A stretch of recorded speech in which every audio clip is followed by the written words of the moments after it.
They clearly had a commanding presence, and I felt very honored to be in front of them. But there was an agreement being made, and that's why I was standing in front of them. The agreement was, you won't remember anything you've seen, or you'll never shut up about it. The second part of the agreement was, you have to do the work. Every time you find yourself here, it's because you chose to come back.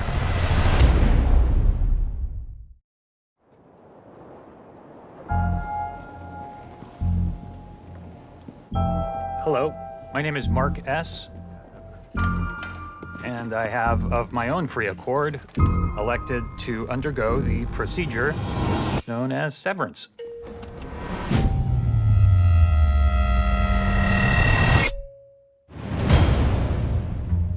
I give consent to sever my memories between my work life and my personal life.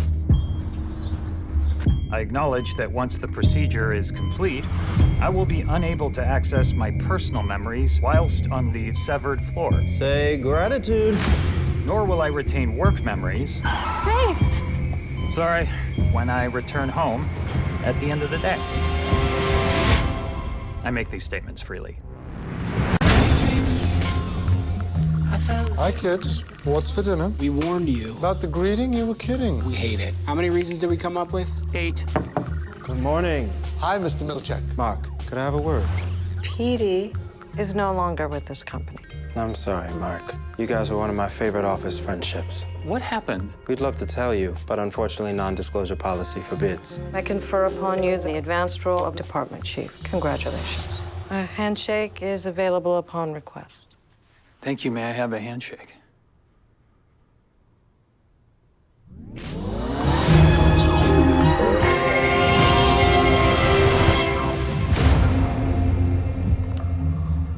Do I know you? My name's Petey. I'm from work. So, we're friends? I'm your best friend. Nothing is what they say. I used to think it would take a monster to put someone in a place like that office. Especially if the person was himself. If you want to know what's going on down there, you'll find the beginning of a very long answer. What's happening?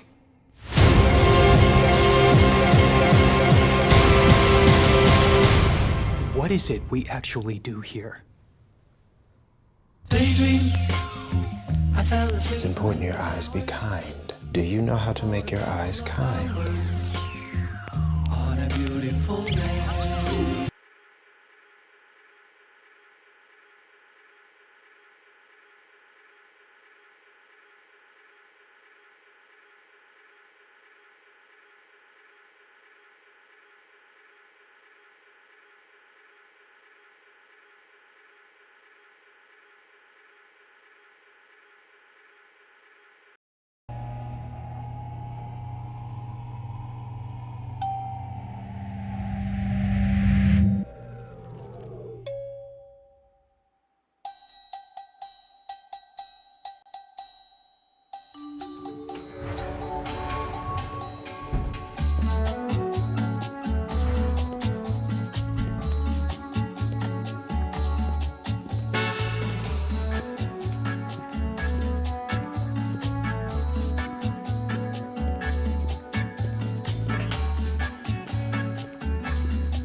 begin to understand or open up even more all of the memories of what you really are.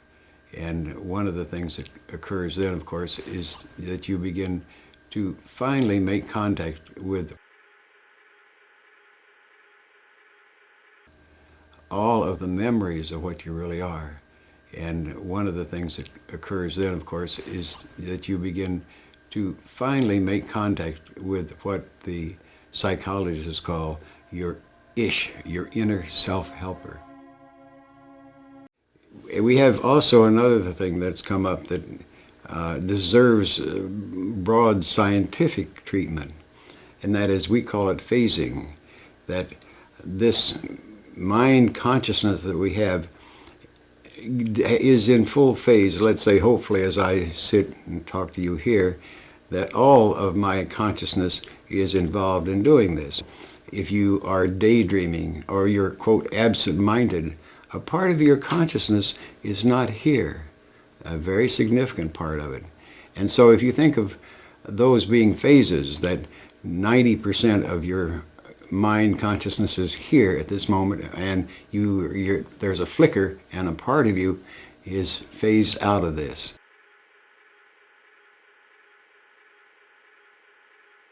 During this condensed case, my subject will describe the dream techniques taught to him by his guide, Aeon. Dr. N. How do you plan to alleviate your brother's grief after returning to the spirit world? Subject. Aeon has been working with me on an effective strategy. It's very delicate because we are with Walt's duplicate. Dr. N. You mean that dual part of Walt's energy mass that remained behind during his incarnation to Earth? Subject. Yes. Aeon has been working with me on an effective strategy. It's very delicate because we are with Walt's duplicate. Dr. N. You mean that dual part of Walt's energy mass that remained behind during his incarnation to Earth?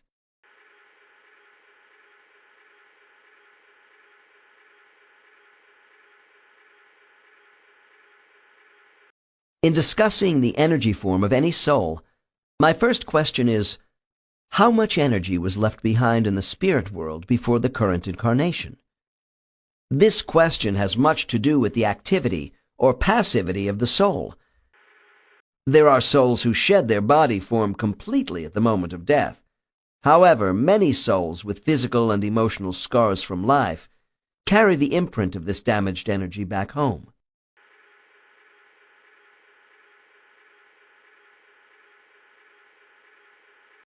After hearing the information contained in this book, I know it must seem cruel that the utopia of our dreams does exist within all of us, but is blocked from conscious memory by amnesia. When some of these blocks are overcome through hypnosis, meditation, prayer, channeling, yoga, imagination, and dreams, or a mental state reached through physical exertion, there is a sense of personal empowerment. Some 2,400 years ago, Plato wrote about reincarnation and said that souls must travel over Lethe, the river of forgetfulness, whose waters produce a loss of memory from our true nature. The sacred truths of our etheric history can be recovered today because we are able to circumvent the conscious mind and reach the unconscious, which was not immersed in the river of forgetfulness. Our higher self remembers our past triumphs and transgressions in a selective way, whispering to us across time and space. Our personal spirit guides endeavor to give us the best from both worlds, the ethereal and material. Each new baby is given a fresh start with an open future.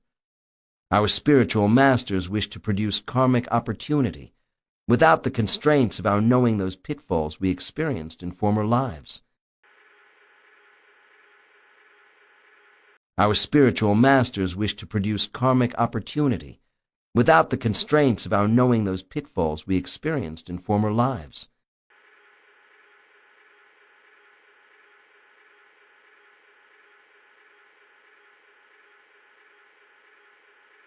Our spiritual masters wish to produce karmic opportunity without the constraints of our knowing those pitfalls we experienced in former lives.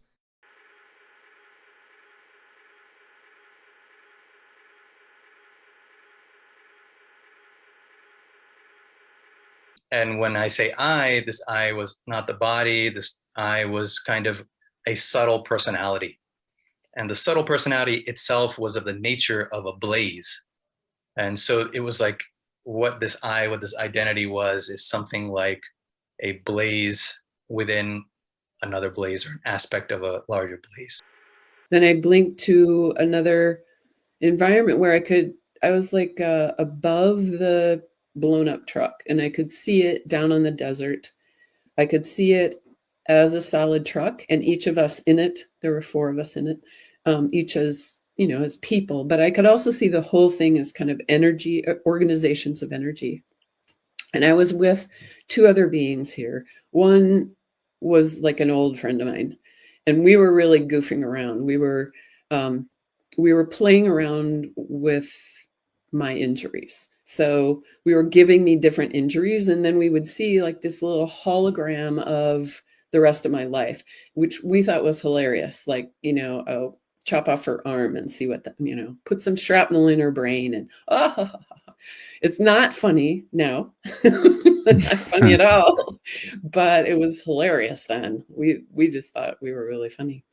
And eventually just chose the injuries that I wanted or needed for the experiences that I wanted.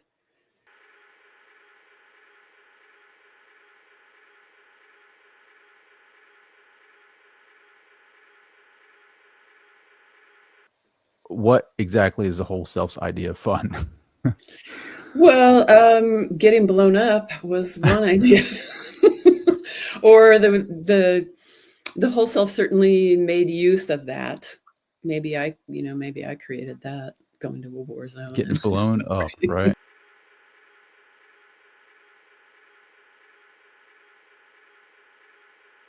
Nothing that is here exists there. This is an inversion of the real world. There is no war, there is no poverty, no good and evil, no conflicts of any kind. Existence is harmonious. And then, I entered this construct. It felt like I fell from heaven in an ocean of shit, up to my neck, and now it has started to get into my mouth. This is indeed a disgusting place. I learned about deception and different levels of it. I didn't know was possible. Having those you care about and love deceive you was quite a shock. It was hard to understand. The first time I sensed evil was in a church, of all places. None of this exists in the real world. The real world is harmonious. That's why we come in here, to experience that we are not, and to experience conflicts, pain, and suffering. I know, pain and suffering.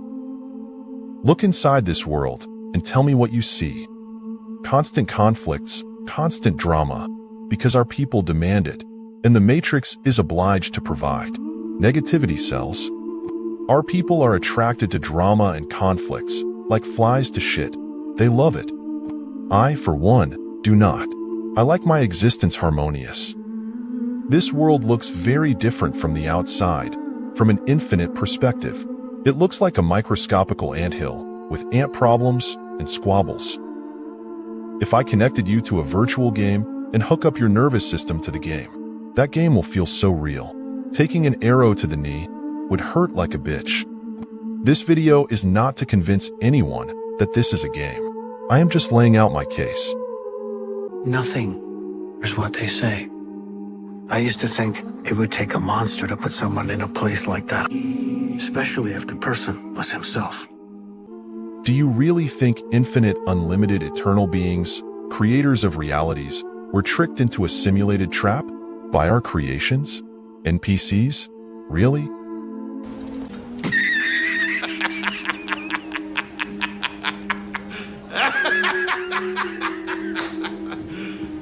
You serious? We are the creators of existence itself. Come on. We are everything that is and ever could be. This doesn't mean that you get lazy and do nothing. On the contrary, you fight with all you got and find your way home.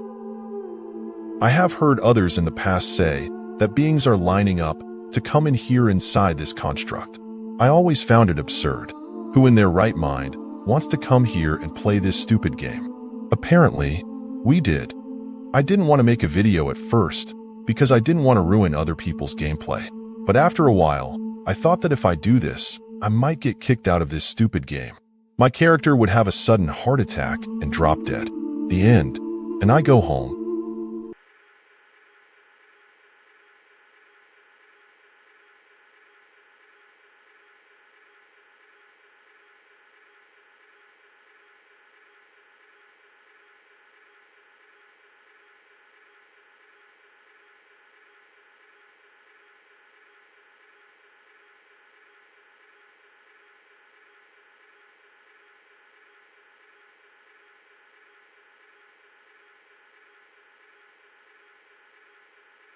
Yeah, there's a sense of being the totality and total complete peace, and the sense of basically that everything had been the whole time made up of love, or something just as fundamental that I didn't have a word for, that my whole life had been this beautiful, perfect play.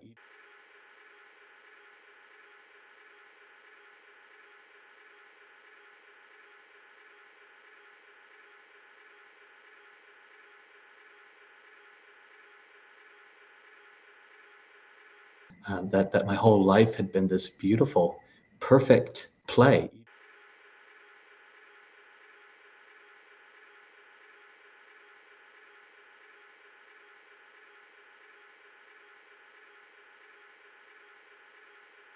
They clearly had a commanding presence, and I felt very honored to be in front of them. But there was an agreement being made, and that's why I was standing in front of them. The agreement was, you won't remember anything you've seen, or you'll never shut up about it. The second part of the agreement was, you have to do the work. The second part of the agreement was, you have to do the work.